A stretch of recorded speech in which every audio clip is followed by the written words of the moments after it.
سورہ صافات آیت نمبر 11۔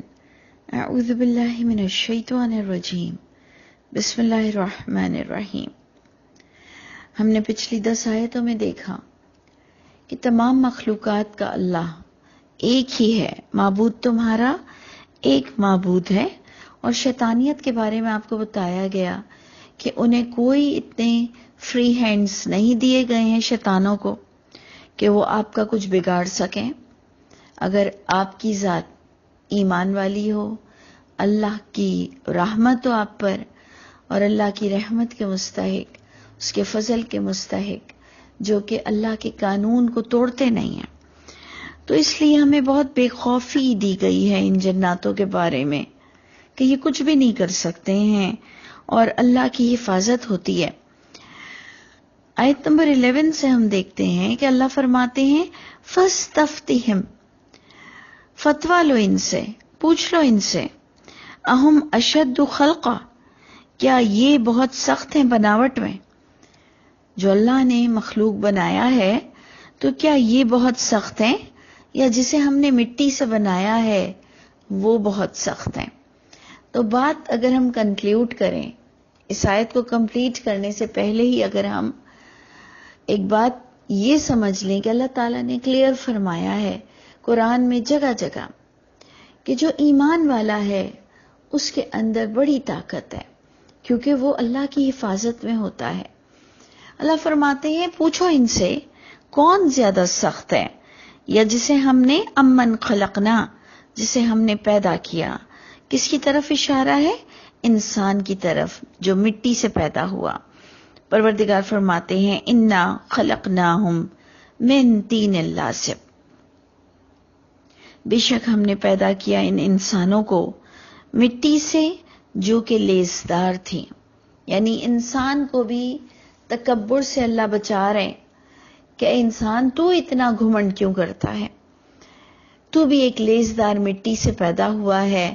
اور جناتوں کو بھی کہا جا رہا ہے تم کیا سمجھتے ہو کہ تمہیں کوئی اتھارٹی ملی ہوئی ہے؟ اور پھر اللہ فرماتے ہیں بل عجبت، بلکہ تم تعجب کرتے ہو اور وہ مذاق اڑاتے ہیں۔ تو اے انسانوں، جب تمہیں تلقین کی جاتی ہے وَإِذَا ذُكِّرُوا لَا يَذْكُرُونَ، کیسے ہو تم کہ جب تمہیں اللہ کی کتاب سے تلقین کی جاتی ہے تو نصیحت نہیں پکڑتے ہو؟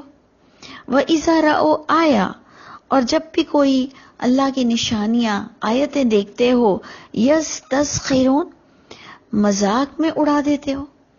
یعنی تم فضول باتوں پر اتنے سیریس ایکشنز لیتے ہو، ان جناتوں سے ڈرتے ہو، جنات تم پر حاوی ہونے کا سوچتے ہیں۔ یہ ساری باتیں ایک طرف رکھو، اللہ کی تلقین، اللہ کی نصیحت نامے سے فائدہ اٹھاؤ۔ جب بھی آیتیں دیکھتے ہو، چاہے اسپیس میں، چاہے اللہ کی کتاب کی آیتیں، تمہیں جب بھی کوئی نشانی، کوئی لیسن دیا جاتا ہے تو ہنسی ٹھٹے میں اڑا دیتے ہو، اور بلکہ باقاعدہ نبیوں کی توہین کرتے ہوئے، جو حق کی بات کرتا ہے، اللہ کی کتاب کی تلقین کرتا ہے، تو اس کو کہنے لگ جاتے ہو کہ ان ھذا الا سحر مبین، کہ نہیں ہے یہ کلام مگر ایک سحر ہے، اور کھلم کھلا سحر ہے۔ دیکھیں کھلم کھلا سحر کیوں کہا جا رہا ہے کہ جب کوئی سمجھ کر دل سے قرآن پڑھتا ہے تو اللہ کا وعدہ ہے اللہ اس کی کیفیت کو بدل دیتے ہیں۔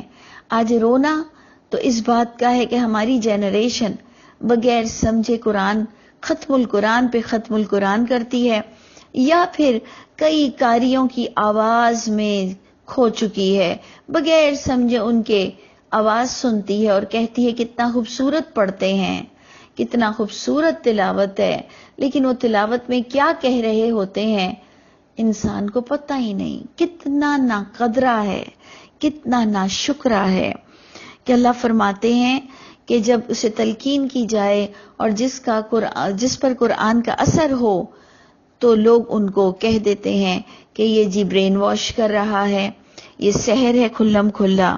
تو اللہ فرماتے ہیں کیا اس بات پر بھی تمہیں حیرت ہو رہی ہے کہ اَإِذَا مِتْنَا وَكُنَّا تُرَابًا، کیا جب ہم مر جائیں گے اور ہو جائیں گے مٹی اور ہڈیاں، اِنَّا لَمَبْعُوثُونَ، کیا بے شک ہم البتہ دوبارہ اٹھائے جا سکیں گے؟ جس پر اللہ تعالیٰ نے آپ کو پہلے بھی کہا کہ اللہ کے لیے دوسری بار پیدا کرنا بہت آسان ہے، آسان پہلی بار بھی پیدا کرنا ہے۔ کن فیکون سے اللہ کام کرتے ہیں۔ آپ نے سورہ یاسین کا آخری رکوع بھی یہی پڑھا تھا، اور تمام پچھلی صورتیں اگلی صورتوں کے انٹر لنک ہوتی ہیں۔ یہ پچھلی صورتوں کا کہیں نہ کہیں سے حوالہ آپ کو ضرور دے رہی ہوتی ہیں۔ تو یہاں پر بھی آپ دیکھیں کہ انسان بڑا حیران ہے، اللہ کی نصیحت سے فائدہ نہیں اٹھاتا، اور بلکہ الٹا اس بات پر حیران ہے کہ جب ہم مٹی اور ہڈیاں ہو جائیں گے کیا ہم دوبارہ اٹھائے جائیں گے؟ اب آباؤنا الاولون، کیا ہمارے پچھلے پورے باپ داداؤں کو بھی اٹھایا جائے گا؟ جس پر محمد صلی اللہ علیہ وسلم کو جواب دینے کا کہا جا رہا ہے۔ قل، اے محمد صلی اللہ علیہ وسلم آپ ان کو بتائیے اس کے سوال کے جواب میں، نعم، ہاں کیوں نہیں، وانتم داخرون، اور اس دن تمہارا فائدہ اٹھانا، نصیحت پکڑنا کچھ بھی کام نہیں آئے گا۔ یہ نصیحت پکڑنا ہے تو دنیا میں پکڑ لو، کیونکہ اس دن تم بے بس ہو چکے ہوگے۔ آج بھی ہم ہیں تو بے بس، ہیں تو اللہ ہی معبود، لیکن پروردگار نے ہمیں بار بار سدھرنے کا موقع دیا ہے۔ بڑے سے بڑے مجرم کو بھی اللہ تعالیٰ تسلی دیتے ہیں کہ تم اچھے بن کر دکھا دو، تم نے جس کے ساتھ زیادتی کی ہے اس کا معاملہ مجھ پر ہے۔ یعنی ہم نے جن کے بھی ساتھ زیادتی کی وہ اس دنیا سے بھی چلے گئے، پتہ بھی نہیں ہے کن کن کی چوریاں، کن کن کے ساتھ زنا، کن کن کے ساتھ بگاڑ کیا ہے، حتیٰ کہ اگر ماں باپ کے ساتھ بھی زیادتی کی ہے اور ماں باپ بھی اس دنیا سے چلے گئے ہیں، تب بھی پروردگار نے نا امید ہونے کو نہیں کہا، بس بار بار یہ کہا اچھا بن کر دکھا دو، مجھے اچھا بن کر دکھا دو، اللہ کو گواہی دے دو، پھر اللہ اور تمہارے درمیان معاملہ ہوگا، اور اللہ مظلوموں کا اس کا حساب ضرور دیں گے۔ تو اللہ فرماتے ہیں کہ تم جی اٹھنے پر حیران ہو، اور جب کہ تم اس دن بے بس ہوگے، اس دن کوئی توبہ کا موقع نہیں ہوگا، کوئی نصیحت پکڑنا کام نہیں آئے گا، اور وہ جو تم سوچتے ہو کہ اللہ کیسے اٹھائیں گے، فَإِنَّمَا هِيَ زَجْرَةٌ وَاحِدَةٌ، وہ اللہ کے لیے کچھ مشکل نہیں، بس بے شک وہ تو ایک اللہ آواز دیں گے، ایک اللہ ڈانٹ دیں گے، ایک زور کی آواز آئے گی، فَإِذَا هُمْ يَنظُرُونَ، اور تم ایک دوسرے کو دیکھنے لگو گے، اللہ کی زمین سے کھڑے ہو جاؤ گے۔ یعنی یہ جو تم سوچتے ہو کہ یہ پورا پروسیس کیسے عمل میں آئے گا جب ہم مٹی اور ہڈی ہو جائیں گے، تو اے انسان تو اپنی پیدائش پر غور نہیں کرتا؟ اللہ نے ہمیں ان پچھلی آیتوں میں بھی بتایا کہ تمہیں لیزدار مٹی سے، تمہارا انیشل سٹیج جو آدم سے شروع ہوا اس کو بھی دیکھ لو، اور آج کی پیدائش کو بھی دیکھ لو، جو کہ ایک نطفے کی صورت میں تم کس پروسیس سے گزرتے ہوئے اس دنیا میں آتے ہو۔ تو اے انسان اس پر اتنا حیران ہونے کی کیا ضرورت ہے؟ وہ تو ایک اللہ آواز دیں گے، اور یہ بھی بات آپ نے وہی سورہ یاسین کے آخری رکوع میں پڑھی کہ اللہ تعالیٰ جب کسی کام کا حکم فرماتے ہیں تو وہ فرماتے ہیں کن، پس وہ وجود میں آ جاتا ہے۔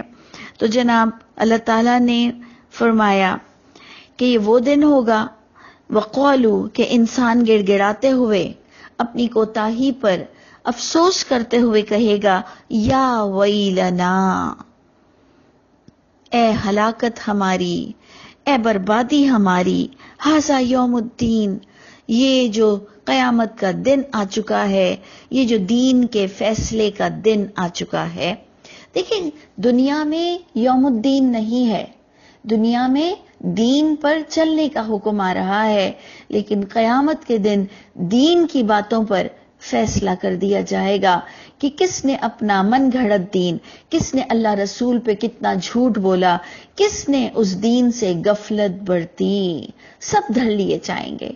اور میں جو آپ کے آگے ترجمہ سنا رہی ہوں، ہم سب کی بھی شامت آ سکتی ہے کہ ہم سنانے پر تو بڑا اچھا سناتے ہیں، لیکن عمل کتنا کرتے ہیں اپنی زندگی میں۔ ہر کوئی اپنے اعمال کی جواب دہی کے لیے کھڑا ہو جائے گا، تو گناہگار قیامت کے دن کہے گا کہ ہلاکت ہماری، یہ قیامت کا دن برپا ہو چکا ہے۔ اور پھر یوم الدین کے ساتھ اللہ تعالیٰ اسے یوم الفصل بھی کہہ رہے ہیں، فیصلے کا دن۔ یہ یوم الدین فیصلے کا دن ہے، ھذا یوم الفصل، یہ فیصلے کا دن ہے، الذی کنتم بہ تکذبون، جس دن سے تم غفلت برتتے تھے، تمہارا جھٹلانا یہ ہوتا تھا کہ الذی کنتم بہ تکذبون، کہ یہ وہ دن ہے جس کو تم جھٹلاتے تھے۔ اب ہم میں سے کچھ لوگ کہتے ہیں نہیں میں قیامت کو نہیں جھٹلاتا، تو پھر عمل کیوں نہیں کر رہے ہو؟ جو منہ سے قیامت کو نہیں مانتا وہ، اور جو منہ سے قیامت کو تو مانتا ہے لیکن ڈرتا نہیں اللہ سے، عمل اپنی مرضی کے کرتا ہے، دونوں سیم کیٹیگری ہوگی۔ کیونکہ ہمارے یہاں اس میں بھی بڑی غلط فہمی ہے کہ جی میں مانتا تو ہوں، اور ایک کہتا ہے میں مانتا ہی نہیں ہوں۔ تو جو مانتا ہے وہ اپنے آپ کو بڑا سپیریئر سمجھتا ہے، جبکہ اگر وہ عمل نہیں کرتا تو اللہ تعالیٰ کی کتاب تو ہمیں یہ بتاتی ہے کہ الذین کفروا وکذبوا بآیاتنا اولئک اصحاب النار۔ دونوں کے سٹیٹس مجھے تو قرآن سے سیم نظر آتے ہیں، جو کفر کر جائے مانے ہی نہ، اور جو ہماری طرح مانے تو صحیح لیکن عمل اس کے اچھے نہ ہوں، اللہ کی ملاقات کا یقین نہ ہو، یا یقین بھی ہو تو ڈر نہ ہو، اعمال نامے کے لیے کوئی کوشش نہ ہو، قیامت کے دن کی سرخروئی کے لیے کوئی عمل نہ ہو، ایون پوری زندگی قرآن سمجھا ہی نہیں۔ مجھے تو یہی نظر آیا ہے کہ الذین کفروا وکذبوا بآیاتنا اولئک اصحاب النار، دونوں اسٹیٹس کے مطابق سیم جگہ پر جائیں گے، اور ہم فیہا خالدون، دونوں درجے کے لوگ سدا رہیں گے جہنم میں۔ تو اللہ تعالی ہم سب کو ابھی ہی عقل نصیب فرما دے کہ اللہ ہم سے کیا کہہ رہے ہیں، کلیئر کر دی ہے اللہ نے بات، اور ہمیں کتنا اسے میجر ایشو سمجھنا ہے، کتنا اس سے غفلت برتنی ہے۔ پروردگار فرماتے ہیں انہیں جمع کیا جائے گا، شروع جمع کرو ان لوگوں کو، الذین ظلموا، ان لوگوں کو بھی جنہوں نے ظلم کیا، شرک کیا، حق مارا، ان کو بھی جمع کرو، اور ان کی اولادوں کو بھی، ان کے ازواج کو بھی جمع کرو، ان کے جوڑوں کو بھی جمع کرو۔ ہم نے آپ سے اس سے پہلے بھی بتایا تھا کہ ازواج کا مطلب جماعت بھی ہوتی ہے، اور ہم نے آپ کو سورہ واقعہ کا حوالہ دیا تھا کہ وَكُنْتُمْ أَزْوَاجًا ثَلَاثًا، تم قیامت کے دن تین جماعتوں میں ڈیوائیڈ کر دیے جاؤ گے۔ ایک تو ڈسٹنکشن مارکس والا ہوگا، سبقت لے جانے والا، ایک دائیں ہاتھ والا ہوگا، یعنی دو جماعتیں جو کہ کامیاب ہوں گی، اور ایک جماعت کا ذکر آ رہا ہے جو ناکام ہوگی، بائیں ہاتھ والے، الٹے ہاتھ والے۔ آپ ادھر دیکھیں گے یہاں پر کچھ اس طرح سے لکھا ہوا ہے کہ ان سب کو اکٹھے کرو، احشروا، سب کا حشر کرو، سب کو جمع کرو، الذین ظلموا، ان لوگوں کو بھی جنہوں نے شرک کیا، حق مارا، چاہے اللہ کی کتاب کا مارا، چاہے بتوں کی پوجا کر کر اللہ کی all alone اتھارٹی کا حق مارا۔ آج میں اور آپ جب قرآن کو ترجمے سے نہیں پڑھتے ہیں تو ہم بھی اللہ کا حق مارتے ہیں، اور پھر ظلم تو یہ ہے کہ محمد صلی اللہ علیہ وسلم کی باتوں کو ترجمے سے پڑھتے ہیں اور اللہ کی کتاب کو بغیر ترجمے پڑھتے ہیں۔ اتنے تو ہم ظالم انسان ہیں۔ اللہ فرمائیں گے ان سب کو اکٹھا کرو، اور ان کی پوری جماعتوں کو اکٹھا کرو، ان کے جوڑوں کو اکٹھا کرو، وَمَا كَانُوا يَعْبُدُونَ، جو تھے وہ اللہ کے علاوہ بھی دوسروں سے کچھ ایکسپیکٹیشنز رکھتے تھے. یعبدون، یعبدون کا مطلب صرف بتوں کی پوجا نہیں ہے. یعبدون کا مطلب صرف خدا کی اولاد بنانا نہیں ہے. یعبدون میں وہ تمام لوگ آئیں گے جو مسلمان ہوتے ہوئے بھی اللہ کے علاوہ قیامت کے دن کسی اور سے بھی ایکسپیکٹیشنز رکھتے تھے کہ جی یہ بھی ہمیں بچا لیں گے، وہ بھی ہمیں بچا لیں گے. تو اللہ تعالی ہم سب کو اپنے اپنے شرک پر نظر ڈالنا نصیب فرمائے، کیونکہ اللہ سب معاف کر دیں گے، شرک کو معاف نہیں کریں گے. تو اللہ فرماتے ہیں ان سب مشرکوں کو، ان سب گناہگاروں کو جمع کرو، من دون اللہ، یہ اللہ کے ساتھ، یعنی اللہ ان کی زندگی میں تھے، یہ اللہ کے علاوہ بھی دوسروں سے بھی کچھ نہ کچھ سمجھتے تھے کہ انہیں ایکسپیکٹ کرتے تھے کہ مل جائے گا. فَاہْدُوهُمْ، راستہ دکھاؤ ان کو، جہنم کی طرف کا راستہ. اور پھر ایک بڑا خوبصورت انداز جو کہ ہم سب کے لیے سہما دینے والا ہے. اللہ فرماتے ہیں وقفوہم، روکو ان کو. اللہ تعالیٰ نے فرمایا اکٹھا کرو ان کو جہنم کا راستہ دکھاؤ. اور پھر پروردگار فرماتے ہیں روکو ان کو. انہم مسئولون، بے شک ان سے کچھ پوچھا جائے گا. یعنی آپ غور کریں کیسا سین آپ کو ویژولائز کرایا جا رہا ہے کہ انہیں جہنم کا راستہ دکھاؤ لیکن روکو ان سے کچھ سوال کیا جائے گا. اب کیا سوال آئے گا دیکھیں. اللہ فرمائیں گے مالکم، کیا ہو گیا ہے آج تمہارے لیے، لا تناصرون، کہ کوئی ایک دوسرے کی مدد نہیں کر سکتا. جو تم جھوٹی روایتیں لوگوں کے آگے پیش کرتے تھے، منبر پر بیٹھ کر پیش کرتے تھے، مسجدوں میں پیش کرتے تھے کہ ایسے محمد صلی اللہ علیہ وسلم ہمیں بچا لیں گے. تمام لوگوں نے اپنے اپنے نبیوں کے لیے ایسی ہی باتیں کی. اور پھر ہم نے تو قرآن کی آیتوں کو بھی نہیں بخشا. ہم نے کہا سورہ ملک آ کر بچا لے گی، سورہ رحمان آ کر بچا لے گی. ہم نے تو اپنے قربانی کے جانوروں کو بھی نہیں چھوڑا. ہم نے کہا قربانی کے جانور بچا لیں گے. جن لوگوں نے مسجدیں بنائی وہ عمل پر توجہ دیتے، انہوں نے کہا مسجدیں آ کر بچا لیں گی. جنہوں نے حج کیا انہوں نے کہا عرفات کا دن ان کی شفاعت کر دے گا. تو یعنی ہم نے کیا کچھ اللہ کے ہوتے ہوئے اپنے عمل سے کوتاہی کی. ہم نے کہا مرے ہوئے بچے، جن کی چھوٹی عمر میں بچے مر جاتے ہیں، وہ انہیں جہنم میں جانے سے روک دیں گے. اور اللہ کی کتاب بتاتی ہے اگر تمہارا عمل خراب ہے، اگر تم عمل میں اچھے نہیں، کوئی کی مجال نہیں کہ کوئی تمہیں بچا سکے گا. پروردگار فرماتے ہیں روکو ان سے پوچھو کہ کیا ہے آج تمہارے لیے کہ آج تمہاری کوئی مدد نہیں کر رہا. بلکہ اصل بات یہ نظر آئے گی ہم الیوم مستسلمون، اس دن وہ تسلیم خم اپنے سر کو جھکائے شرمندہ کھڑے ہوں گے. تو اللہ تعالیٰ آج ہی مجھ کو اور آپ کو ہمیں عقل نصیب فرمائے، ہمیں اپنے عمل پر متوجہ ہونے والا بنا دے، اور اللہ تعالیٰ ہمیں سچا مسلمان بنائے. آگے بھی کنورزیشن جاری ہے، انشاءاللہ ہم اس کو پھر کنٹینیو کریں گے.